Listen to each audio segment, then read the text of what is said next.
loolu xam nga li ko waral mooy lu mel nii tey dañuy sant yàlla wax alhamdulilahi rabbil alamin parce que lii mosu fi am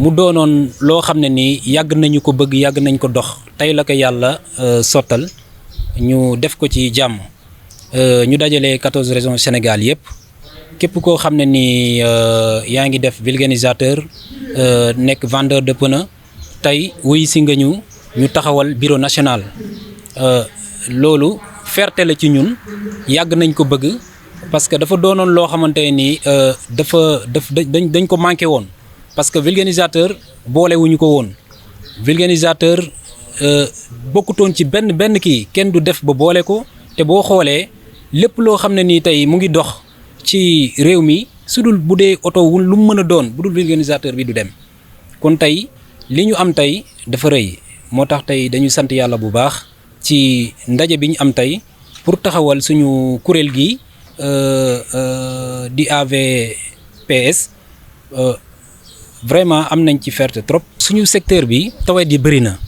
parce que lii tey yaakaar naa ne ku ko dégg nga nekk ci réew mi suñu autorités yi ñu ngi fii yaakaar naa ne métier vulcanisateur dafa yaatu kon tawat yi bëri na tey soo xoolee xarale yu bees yi nga xam ne nii tey ñu ngi am.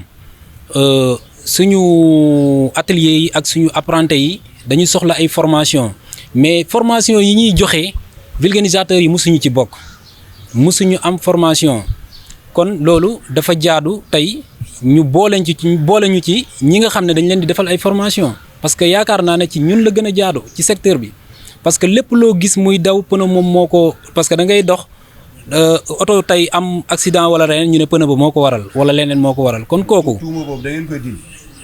non yàgg nañ ko di dañuy tuumal toujours kon nag loolu bokk na ci tey lii ñu taxawal tey pour état jàppale ñu ci suñu liggéey ak suñu xeex ñu dem ba am formation yoo xamante nii lépp li nga xam ne nii tey état doon nañu ko joxoñ wala leneen ak leneen loolu dafay jóge. ku xam nga foofu dafa jaral leeral parce que des fois.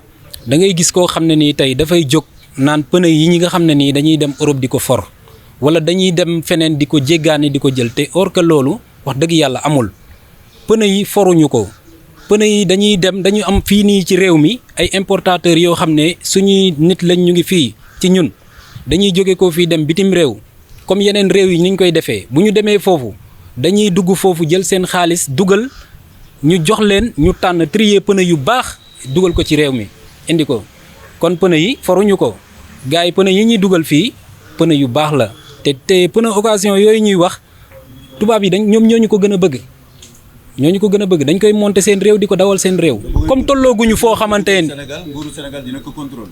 dina ko contrôler bien sûr port bi lépp lu fi jaar dañ koy contrôler kon loolu wax dëgg yàlla ñu ngi ci leeral nit ñi ne pneu yi nga xam ne ñu ngi jógee ko bitim réew di ñëw.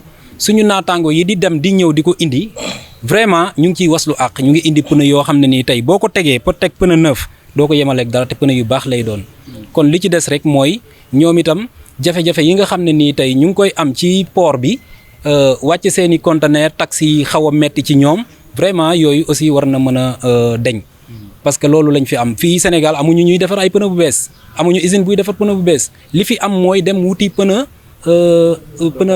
d'occasion ak yeneen pneu yi nga xam ne nii ñoom ñu ngi koy dugal ci réew mi. foofu aussi dinañ ci leeral parce que tey suñu ndaje bi tey loolu bokk na ci parce que ñun suñ lii bi ñu ko dëgmalee dañu ci invité président Revas Baye Ali Sow am na fii représentant président Thiès ku mu yebal mu ñëw teewee ko moom donte dafa am ngant am na ko fi teewal chambre de métier aussi 126 corps de métier yooyu ngay wax vulcanisateur mu ngi ci biir mais vulcanisateur gisu ci boppam parce que tey mën nañ ne musuñu wax naa ko fii léegi musuñu am formation boo xam ne dafa jóge ko chambre de métier ñëw ci ñun kon loolu aussi war nañu xool lan la parce que ñun yaakaar naa benn corps de métier bu ñu war a former ñun ñoo ci war a jiitu parce que képp kuy dawal oto tey pneu moom moo la assuré bu peeree rek oto bi du dem yooyu yëpp aussi sóoraale nañ ko ci lii tey xam nga lii amutoon kuréel gi tey lii ñu sos yooyu yëpp sóoraale nañ ko ci après incha allah dinañ ci def suñu kéemtalaay kattan bépp vulcanisateur boo xam ne yaa ngi ci réew mi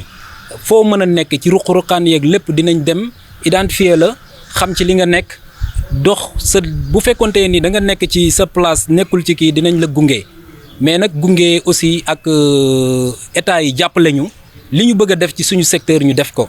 loolu am nañ ko parce que loolu secteur informel bi nga xam ne ay mécaniciens la vulgarisateur muy ci 14 régions Sénégal yëpp région de Dakar région de feneen ñëpp képp koo xam ne tey yaa ngi ci sa ville am foo xam ne da nga fa teg sa place teg say pneu wala nga teg sa leneen mu bëgg a defar au lieu que mu am nu mu def ak yow mais dafay gis ne yow da nga war a jóge koo fii ñu jàpp ne ñun ci réew mi lañ bokk war nañ lépp lu am ak nu mu mën a demee rek ñu mën a jaar fi ñu war a jaar def ko ci ki nga xamante ni da koy def te du ci gaañu du ci loru mais moo gën tey nga jëlee nit ki fii mu dem amul fu mu jëm boo gisee tey ñiy dem ci gaal yi di dem di dugg ci amatuñ fu ñu jëm suñ place yaa ngi nii ñaata booy lañ ciy formé dañuy xëy di toog. non ñëppay non du question que ñun suñuy apprenti kese loolu Sénégal yëpp la tey boo gisee ñuy dem c'est parce que dañu gisul luñ xam. mais tey ñun pare nañ pour dooleel suñu xale yi pare nañ pour dooleel suñu ñi nga xam ne apprenti yi nga xam ne ñun moom lañ am bañ toog ci réew mi liggéey mais tey état na ñëw formel ñu suñu xale yi jox leen ay financement ñu liggéey toog ci réew mi liggéey parce que am nañ expérience bi am nañ jàngal nañ leen xam-xam yi da ngay jàng école ñu dàq la école ñu récupérer la dugal la ci suñu place yi former la ba pare jox la am nga xam-xam bi mais amoo loo demee moyen yoo demee loolu daal vraiment ñun ñoo ngi koy tàllal autorité yëpp ak état bi ak lépp. ñu ngi leen di nuyu di leen ziar maa ngi tudd El Hadj Gueye président association nationale du Sénégal maa ngi leen di nuyu di leen ziar. sas bi say xarit say naataango wóolu la. déjà mandat bi ñaata at la. ñu ngi ko tënk ci 4 ans waaw ñu ngi ko tënk ci 4 ans. kon nag comme ni ngeen koy. sas bi noo ko gisee diis na wala. waaw noo fas yéene pour mériter seen. waaw dañuy sant yàlla bu baax rek di julli ci yonent bi te xam ni peut-être ne sas nañu ko mais dañ ciy ànd ak ñun parce que ñu ngi ci suñu ginnaaw ñu ngi ci suñu kanam moo tax ragaluñ ci parce que fi ñu jógee ba agsi fii ba ñu agsi tey ci assemblée générale bi moo gën a métti suñu kanam parce que ñi ko fondationné ba depuis boobu ba léegi ñu ànd di liggéey encore ñooy continuer rek àndaat di liggéey ci. pour le moment xam naa ni taxawaguñu pour amaguñu ay programme parce que tey la ñuy doog a former bureau bi gisee guñu pour waxtaan pour mën a amaguñ programme boo xam ne mën nañu ko doxal mais d'ici quelque temps incha allah xam naa ni bureau bi daañu toogaat waxtaan naat pour mën a commencer liggéey bi daal incha allah. waaw loolu moom dañ ci fas yéene liggéey bu baax a baax parce que vulgarisateur ak vendeur de pneus métier bu noble la xëy na nag am na lu bëri loo xamante ne ni am na ay tardement parce que heure bi waroon na fekk ñu romb lii mais xëy na lii lépp lii moo ko waraloon ñàkk booloo bi ak ñàkk a nekk benn bi moom moo waraloon xëy na tardement yi am ci mais nag comme yàlla dogal na 14 régions du Sénégal yëpp déggoon nañu tey man ko boole seen kàddu tënk ko jox ko kenn fas yéene ànd ak kooku ci liggéey bi am nañu yaakaar ni dina am lu changé incha allah effectivement loolu moom moo gën a mooy sababu lii ñuy def rek parce que xam nga boo xoolee secteur pneu xam ni dañuy démerder kenn ku ci nekk sa moyen bopp ngay demee te vraiment nekk na loo xamante ni yombul kon nag li ñuy xaar ci état mooy mu reconnaître ni jàppale ñu vraiment parce que am na ay propositions yoo xamante ni fas yéene nañ ko def am na ay yeneen ak yeneen yoo xamante ni fas yéene nañ ko def yooyu yëpp nag incha allah bu ñu demee ba bureau bi toog ba dal daañ ci waxtaanaat ji ma xool nag ni ñuy doxale liggéey bi parce que bëgg nañu lépp lu nga xamante ni tey jii nii moom la sunu yeneen naataango yi nga xamante ni ñooy yor yeneen métiers yi bu mën a doon te nekk ci artisanat wala feneen fu mën a doon mais li ñuy am li état di leen jàppale wala mu ñu koy dimbalee mais mu bàyyi ñu ci xel bu baax a baax xam ne ñun ci ay njabootam lañ bokk parce que boo xoolee vulgarisateur kenn mosu ko boole ci dara amul leen loo xamante ni mos nañ ko ci dugal wala ñu dimbale leen ko wala dara non parce que kenn du mécanicien am na mais pneu am na parce que su sa pneu peeree da ngay dem ci vulgarisateur bi mais su sa moteur pané wala nga am leneen lu denc sa oto déboîté wala dara ci mécanicien bi ngay dem kon vulgarisateur ak mécanicien am na tuuti différence donte nag système bi benn la parce que mënoo tudd vulgarisateur te tuddoo mécanicien mais mënoo tudd mécanicien te tuddoo vulgarisateur kon nag dañoo bëgg am beneen taxawaay bu bees daal ci façon bi ñuy doxee incha allah pour état xam ni vulgarisateur ci réew mi la bokk te vraiment am nañu yeneen ak yeneen yoo xamante ni bëgg nañu ko leen jàppale bëgg nañu ko leen taxaw bëgg nañu xam ni ci askatam lañ bokk waaw kon nag ñi ngi leen di jaajëfal di leen sant yéen ñëpp asalaamaaleykum wa rahmatullah. C'est monsieur Mangone Ndaw, secrétaire général de l'association des vulgarisateurs et pneumaticiens du département de Mbour, nommé Ahlou Pneu. Aujourd'hui, je suis venu ici représenter le département de Mbour comme étant le président chargé des relations extérieures dans le bureau national, dans le bureau de l'Union nationale des associations de pneumaticiens et vulcanisateurs du Sénégal. Oui, effectivement, ça fait depuis un peu de temps qu'on s'est organisé pour pouvoir réaliser cet objectif. Suite, par exemple, à un accident qui s'était produit sur la route de Tamba, le gouvernement avait jugé nécessaire, par l'intermédiaire d'un conseil interministériel, de faire un arrêté interdisant la venue des pneus venant de France, venant au Sénégal. Donc c'est sur cette mesure que vraiment on s'est levé. Nous, au niveau de Mbour, on avait notre association. Mais il y avait beaucoup de gens, de régions qui n'avaient pas des associations. Donc sur ces activités-là, on a pu organiser pour pouvoir faire une association nationale. Okay. Ouais. Justement pour mieux défendre les intérêts voilà, de tous les pneumaticiens du Sénégal. Okay. Oui, c'est-à-dire nous attendons vraiment un soutien de l'État aussi. Okay. Parce que à tous les niveaux, par exemple, vous l'avez dit tantôt, tout à l'heure en Wolof, par exemple, nous, les pneumaticiens, nous ne sommes pas très considérés. Mais je dis que, comment dirais-je encore, le métier de pneumaticien, de vulcanisateur est un métier noble.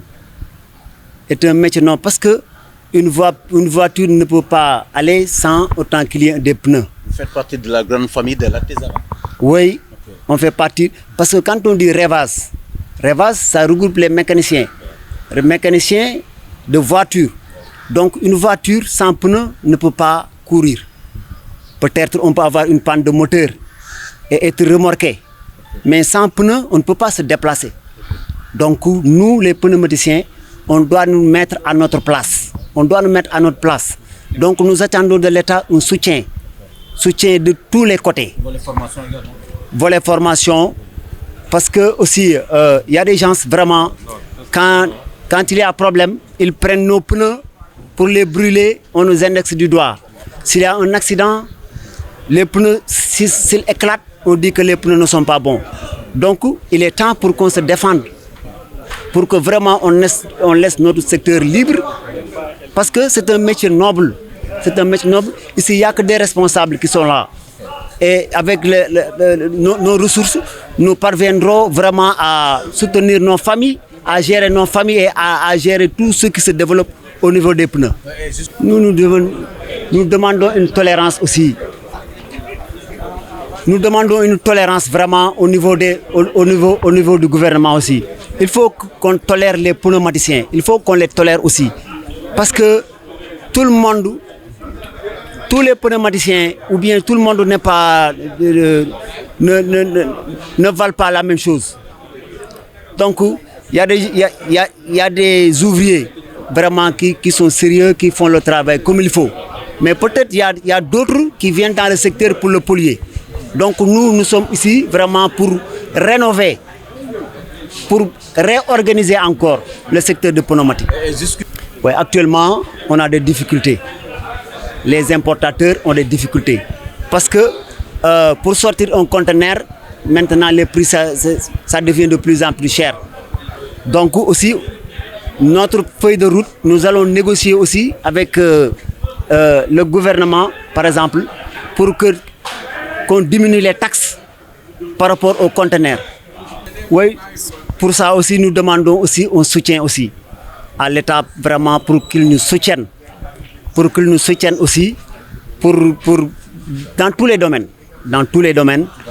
Dans le volet social, dans le volet médical. Parce qu'un apprenti peut se blesser. Donc, nous sollicitons vraiment l'État pour qu'il nous soutienne. Merci.